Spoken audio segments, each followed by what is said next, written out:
how to adjust photo highlights on the Samsung Galaxy S25, S25 Plus, Edge or Ultra.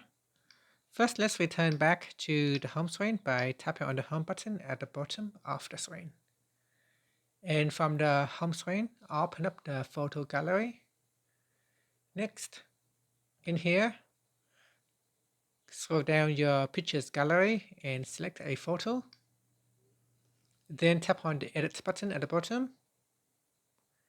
Next, in here, we're going to select the tone button at the bottom and then swipe across and select highlights. At the bottom here, drag on the slider bar to the left or to the right to increase or decrease the highlight. Now, as you can see, if I slide to the left, the pictures will be a bit faded. But if I drag it to the right, it adds more details, more colors to the pictures, make it more brighter and more colorful. And that's it. So adjust as needed and then tap on the save button at the top to save the changes. And that's it. If you find this video helpful, please like and subscribe to my channel for more videos.